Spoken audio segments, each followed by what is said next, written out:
நாம் கேட்டுக்கொண்டிருப்பது அழகப்பா பல்கலை சமுதாய வானொலி. இது காரைக்குடியின் முதல் வானொலி.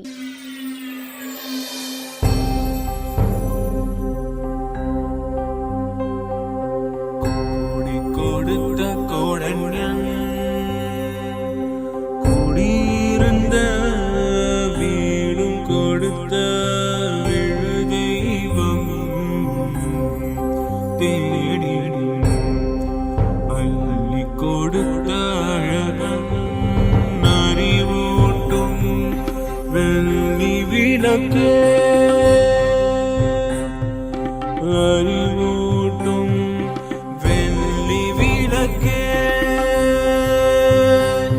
முன் பெரும் தவத்தால் தோன்றி முயன்றாமை காக்கும் வள்ளலே, அன்பிலார் அழகப்பாவின் நரம்பணி போற்றி செய்வோம், பணி போற்றி செய்வோம்.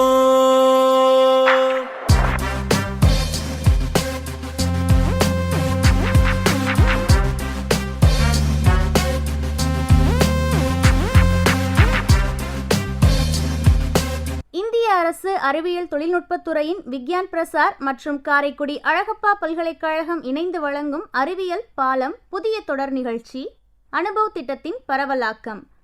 ஆக்கம் ஊக்கம் வழிகாட்டல் டாக்டர் ஆர் ஸ்ரீதர். வடிவமைப்பு செயலாக்கம் காரைக்குடி அழகப்பா பல்கலைக்கழகத்தின் சமூக பணித்துறையின் துறைத் தலைவர் மற்றும் பேராசிரியர் KR முருகன் அவர்கள். நிகழ்ச்சி ஒருங்கிணைப்பு சமுதாய வானொலி இயக்குனர் டாக்டர் S ராஜாராம். தயாரிப்பு குழு RJ Kamatchi, PL Kaverimaniyan, S Rosy, M Dhanalakshmi.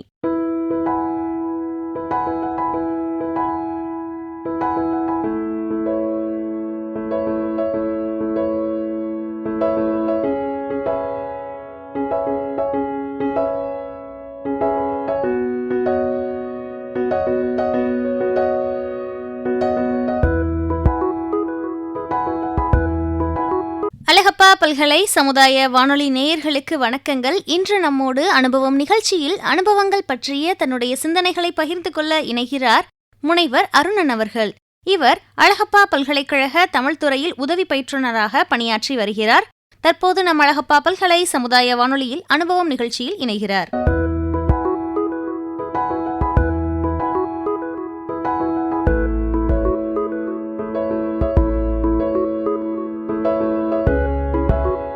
நேயர்கள் தொடர்ந்து கேட்க இருப்பது முனைவர் சோ அருணன் அவர்கள் பேசிய அனுபவ சிந்தனைகளின் 2ஆம் பகுதி.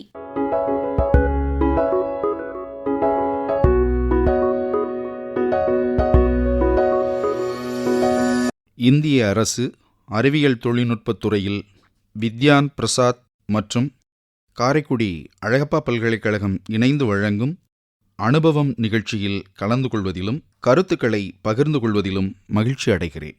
அழகப்பா பல்கலை சமுதாய வானொலி நேயர்களுக்கு வணக்கம். அனுபவம் நிகழ்ச்சியின் தொடர்ச்சியாக மூத்தோரை போற்றுவோம் என்கிற தலைப்பில் அமைந்த உரையின் 2வது பாகத்தை செவிமடுக்கிறோம். முதுமை என்பது கொடுமை அல்ல. முதுமையில் ஏற்படும் கொடுமைகளை இனிமையாக மாற்றக்கூடிய செயல்களை இளமையிலிருந்தே கற்றுக்கொள்ள வேண்டும். அத்தகைய கல்வியை நமக்கு கற்றுத்தருவது இந்த முன்னோர்களின், முதியோர்களின், மூத்தோர்களின் அனுபவ பாடம்தான். யாரேனும் வீட்டுக்குள்ளிருக்கிற புதையலை வெளியில் கொண்டு எறிவார்களா என்ன? வாரி வாரி வழங்குகிற அட்சய பாத்திரத்தை குப்பையில் எறிந்து விடுவார்களா என்ன? வீதி எங்கும் ஊர்கள் தோறும் இன்றைக்கு முதியோர் இல்லங்கள் மண்டி கிடக்கும் காரணம் என்ன? பொக்கிஷம், அட்சய பாத்திரங்கள் அங்கே யாருமற்ற அனாதைகளைப் போல தன்னந்தனியாய் எடுத்து எறியப்படுகிற கொடுமை என்ன? அடுத்து வருகிற தலைமுறைக்கு அற்புதமான கருவூலங்களை கொட்டித்தரப்போகிற அந்த மூத்த குழந்தை இப்படியா தனிமை துயரில் வருந்த வேண்டும்? வேர்களை மறந்துவிடும் விழுதுகளும் உண்டா? உயிரை இழந்துவிட்டு உடல் இயங்குமா என்ன? தனக்கு முன் வாழ்ந்த தன் உதிரத் தோற்றத்தை மறுத்து எறிய மனிதர்களுக்கு மட்டும் எப்படி மனம் வந்து விடுகிறது? இது என்ன மனிதத்தன்மை? தாயிற் சிறந்த கோயிலுமில்லை, தந்தை சொல்மிக்க மந்திரமும் இல்லை என்பதெல்லாம் பொய்யா? அல்லது பொழுதுபோக்குக்காக சொல்லப்பட்ட வெற்று மொழியா? 2008 ஆண்டு கணக்கெடுப்பின்படி உலக மக்கள் தொகையில் 60 வயதினை கடந்தவர்கள் 60 கோடி பேர். 2020 ஆண்டு கணக்கெடுப்பின்படி 100 கோடி முதியவர்களாக இவர்கள் கருதப்பட்டிருக்கிறார்கள். இந்தியா போன்ற வளரும் நாடுகளில் இதுபோன்ற மூப்பு நிலை வளர்ச்சி விகிதம் அதிகமாக இருக்கும் என உலக சுகாதார நிறுவனம் தெரிவிக்கிறது. மருத்துவ முன்னேற்றம் மனிதனின் சராசரி ஆயுளை கூட்டியிருக்கிறது. மூத்த குடிமக்கள் நலன்களை பாதுகாப்பதற்காக மூத்தோர் பாதுகாப்பு சட்டம் 2007 ஆண்டில் இயற்றப்பட்டது. இந்த சட்டத்தின்படி மூத்த குடிமக்களுக்கு பாதுகாப்பு வழங்குதலும் உறவுகளால் அபகரிக்கப்பட்ட சொத்துக்களை மீட்டுத் தருதலும் உறுதிப்படுத்தப்பட்டன. பெற்றோரை பாதுகாக்காத அவர்தம் பிள்ளைகளுக்கு சிறை தண்டனை விதிக்கும் சட்டங்களும் கூட இயற்றப்பட்டன. ஆனால் இவையெல்லாம் தானாக கனியாத கனியை கைத்தடி கொண்டு கனிய வைக்கும் முயற்சிதானே. எந்த பெற்றோர் தன் பிள்ளைகளின் மீது குறை சொல்ல முன்வருவார்கள்? தான் அழிந்தாலும் தன் பிள்ளைகள் நலமாய் வாழ வேண்டும் என்று எண்ணுகிற பேருள்ளம் கொண்ட அந்த பெற்றோர்கள் தன் கிளையை தானே அறுப்பார்களா என்ன? குடும்ப கௌரவம், பெருந்தன்மை, பிள்ளைகள் மேல் தாங்கள் கொண்டுள்ள அன்பு, இவற்றிலெல்லாம் காரணமாக 90% பெற்றோர் இந்த சட்டத்தை கையில் எடுக்காமல் தானாகவே முதியோர் இல்லங்களை நாடிச் செல்லுகிறார்கள் என்று ஒரு புள்ளிவிவர கணக்கு தெரிவிக்கிறது. நகரங்களிலேனும் முதியோர் இல்லங்கள் இருக்கின்றன. நகரங்களை நோக்கி நகர்ந்துவிட்ட பிள்ளைகளையும் பேர குழந்தைகளையும் விட்டு தனியே கிராமப்புறங்களில் வதங்கி வாடுகிற முதிய குழந்தைகளின் துயர்களை என்ன என்பது? இணையர்களாக இருந்தாலும் ஒருவருக்கொருவர் உதவியாக இருப்பார்கள். தனியாக இருக்கும் தாயோ தந்தையோ படும் பாடு சொல்லில் அடக்க முடியுமா? பெற்ற பிள்ளைகள் ஆற்ற வேண்டிய பணிகளை அரசு முன்னின்று ஆற்றிக்கொண்டிருக்கிறது. அவர்களுக்கு உதவித்தொகை அளிக்கிறது, நல வசதிகள் செய்து கொடுக்கிறது, உணவுக்கும் உணர்வுக்கும் மதிப்பு கொடுக்கிறது. ஆனால் அவர்களின் உள்ளம் பிள்ளைகளின் பேரன்புக்காக அல்லவோ ஏங்கிக் கிடக்கிறது. பேரன்பு செலுத்தாவிட்டாலும் பரவாயில்லை, சிற்றன்பேனும் சிறிது செலுத்தக்கூடாதா? மூத்தோர் சொல்லும் முதுநெல்லிக்கனியும் முதலில் கசக்கும், பின்னர் இனிக்கும் என்பார்கள். உண்மையில் அனுபவபூர்வமாக உணர்ந்து கொள்ள வேண்டியது இது. அனுபவம் பெற்ற பழுத்த மரங்களாக இருக்கும் மூத்தவர்களை வணங்குதலும் அவர்களை போற்றுதலுமே நம்முடைய மரபு, நம்முடைய பண்பாடு. ஆண்டுதோறும் சர்வதேச முதியோர் தினம் கொண்டாடப்பட்டு வருகிறது. வயது முதிர்ந்தோர் எதிர்கொள்ள வேண்டிய சிக்கல்களை குறித்தும் சவால்களை கருத்தில் கொண்டும் 1991 ஆண்டு அக்டோபர் 1 முதல் ஐநா சபையினரால் உலக முதியோர் தின கொண்டாடம் தொடங்கியிருக்கிறது. ஆனாலும் இதற்கு பின்னால் ஒரு சோகமும் இருக்கிறது. குழந்தைகள் தினத்தை கொண்டாடுகிறீர்களே, குழந்தைகளை எப்போது கொண்டாடப் போகிறீர்கள் என்று கேட்பார் கவிக்கோ அப்துல் ரஹ்மான். குழந்தைகள் தினத்தை கொண்டாடுகிறீர்களே, குழந்தைகளை எப்போது கொண்டாடப் போகிறீர்கள் என்பார் கவிக்கோ அப்துல் ரஹ்மான். அதே கேள்விதான் முதியோர்களுக்கும். முதியோர் தினத்தை கொண்டாடுகிறோம், முதியோர்களை நாம் எப்போது கொண்டாடப் போகிறோம்? அவர்களிடம் எப்போது அன்பான வார்த்தைகளை பேசப் போகிறோம்? அவர்கள் நம்மிடம் எதிர்பார்ப்பது என்ன? பொன்னையா, பொருளையா, போகங்களையா?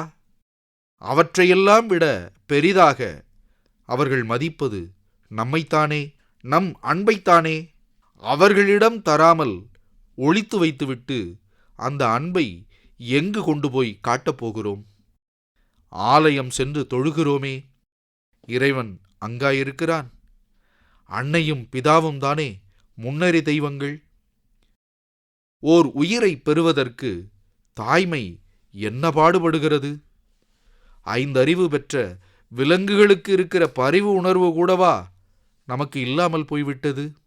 முந்தி தவம் கிடந்து 300 நாள் சுமந்து அந்திபகலாச் சிவனை ஆதரித்து தொந்தி சரிய சுமந்து பெற்ற தாயாரையும் அவரணைய தந்தையாரையும் வயது மூத்துவிட்டதனால் இனி அவர்களால் எந்த பயனும் இல்லை என்று வெறுத்து ஒதுக்கி அவர்களை விலக்கி விடுவது எந்த வகையில் அறம்? நலமெல்லாம் பெருகச் செய்து வளமெல்லாம் நிறையத் தந்து கல்வி கேள்விகளில் சிறக்க வைத்து வாழ்வில் நம்மை முன்னிறுத்த அவர்கள் பட்ட பாடு அறியோமா? அவர்களை கொண்டு போய் தெருவில் நிறுத்த முன்னிற்பதுதான் நாம் செய்கிற கைமாறா? வாழ்க்கை என்பது அனுபவங்களின் தொகுப்பு என்றால் அந்த தொகுப்பின் முதல் எழுத்து அன்னையும் பிதாவுமான முன்னோர்கள்தானே. அவர்களை மறந்துவிட்டு அவர்களை மறுத்துவிட்டு என்ன பெறப்போகிறோம்? இன்றைய இளம் தலைமுறையினருக்கு நாம் விடுகிற வேண்டுகோள் இதுவே. எதையும் இழக்கலாம், பெறலாம். பெற்றோரை பெறுவது பெரும் பேறு, அவர்களை இழப்பது அதனினும் கொடும் கூறு. மூத்தோரை பேணுவோம், முன்னோரை பின்பற்றுவோம்.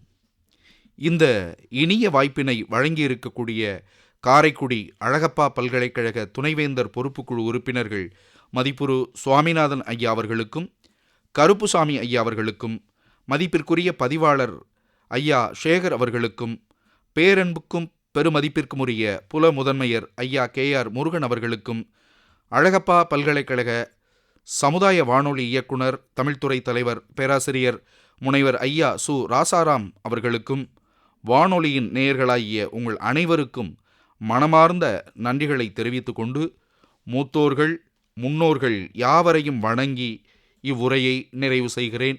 நன்றி, வணக்கம்.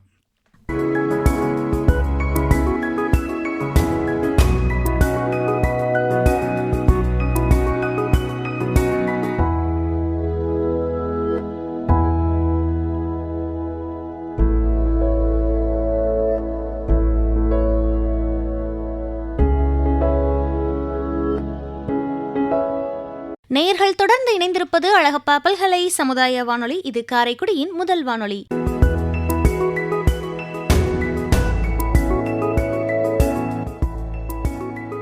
நேயர்கள் இதுவரை கேட்டு ரசித்தது அனுபவம் நிகழ்ச்சியில் முனைவர் அருணன் அவர்கள் பேசிய உரை. இந்த நிகழ்ச்சி இத்துடன் நிறைவடைந்தது.